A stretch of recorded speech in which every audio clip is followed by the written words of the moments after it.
Advantage पता है आपको? कोई भी हैंड रेज करके बता दे कि क्यों दिया जाता है आपको वो टैबलेट?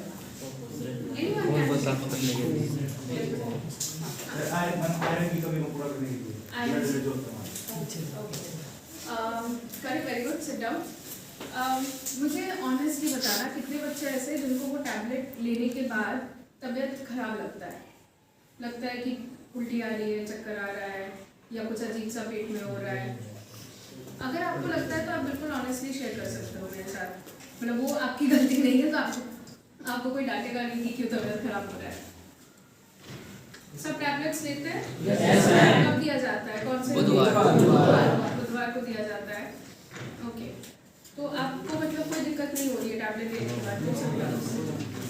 ओके, टैबलेट कब लेना चाहिए, एम्प्टी स्टमक या पोस्ट मील? खाना खाने के बाद? सब खाना खाने के बाद ही ले रहे हैं? ओके, आप लोग ब्रेकफास्ट करके आते हो सुबह या किसी का मिस हो जाता है, दूर से आते हो एंड आपकी स्क्रीनिंग हुई थी, आपको याद होगा डॉक्टर्स की टीम आई थी स्कूल में पीछे, स्क्रीनिंग हुई थी, तो उनमें से शायद आप में से किसी को बताया भी होगा कि अनीमिया निकला, मतलब माइल्ड या मॉडरेट अनीमिया आया होगा।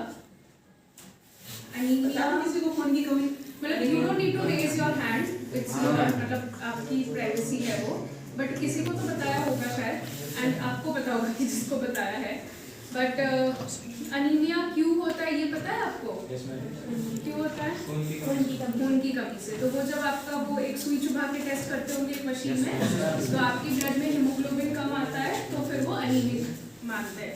एंड उसका भी एक रेंज है कि अगर 8 से कम है तो वो सीवियर अनीमिक होता है, 8 से 12 तक है तो वो मॉडरेट और माइल्ड में आता है, और 12 के ऊपर है तो वो नॉर्मल होता है, मतलब नॉन एनीमिक होता है। तो आप लोगों को आपने सुना है, मुझे डॉक्टर से पूछते हो आपका कितना है हीमोग्लोबिन कंटेंट? Yes ma'am. तो आपको पता है कि आपका क्या रेंज है फिर? Yes ma'am. Great, that's great. आपने कभी ये ऑब्जर्व किया, आपने कभी मतलब ऐसे सोचा है कि लास्ट ईयर शायद आपका कम था, इस बार बढ़ गया है, या लास्ट ईयर ज़्यादा था, इस बार कम हो गया है? याद नहीं रखते हो? कोई नहीं, इस साल का अगर याद है तो नेक्स्ट ईयर जब फिर से स्क्रीनिंग होगी, क्योंकि आप लोग तो अभी 11th-12th में जाओगे नेक्स्ट ईयर, तो फिर से आपकी हेल्थ स्क्रीनिंग होगी, तब ज़रूर ध्यान रखना। अच्छा, मुझे एक चीज़ बता दो, अभी इतना कंफर्टेबल, आप में से कोई है जिनको डॉक्टर ने बोला था कि आप सिविल हॉस्पिटल जाके ट्रीटमेंट करवाओ, किसी को रेफर किया हो? ठीक है, कोई बात नहीं, मतलब शायद कंफर्टेबल भी ना हो सबके सामने बोलने में, बट इतना ये बच्चा कि अगर डॉक्टर आपको बोल रहे हैं ट्रीटमेंट करवाने, तो आप ज़रूर सिविल हॉस्पिटल जाओ, बिकॉज अनीमिया सीवियर जो मॉडरेट और माइल्ड है वो आप मेडिसिन लोगे, एंड साथ में आप अपना डाइट, घर में भी जो आप खाना खा रहे हो, पालक वगैरह बेसिकली आयरन रिच फूड, तो वो आप करोगे तो ऑफकोर्स इट विल इम्प्रूव। लेकिन अगर आप उसको छोड़ के रख दोगे तो कंडीशन खराब होगी, खून और कम होता जाएगा शरीर में, and the mild will become moderate, moderate से वो सीवियर हो सकता है।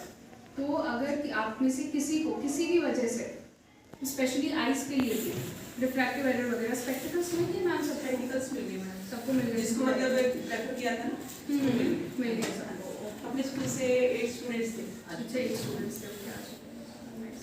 तो अगर आपके लिए कभी भी ऐसा आता है, डॉक्टर्स बोल रहे हैं कि कहीं रेफर, मतलब जाने के लिए, कहीं जाके ट्रीटमेंट लेने के लिए, तो उसको बिल्कुल इग्नोर मत कीजिएगा, ठीक है? एंड कभी भी अगर आपको लगता है ना कि आपको वो टैबलेट लेने से कुछ साइड इफेक्ट्स हो रहा है या कुछ भी फील हो रहा है, तो please feel free to reach out. आप मैम को इन्फॉर्म करेंगे, मैम से वो मुझे पता चल जाएगा, ठीक है? Because I am also looking into this health program आपका, तो उसमें कुछ भी प्रॉब्लम, कुछ भी फीडबैक होगा तो will definitely try to involve करेंगे। Okay, thank you so much.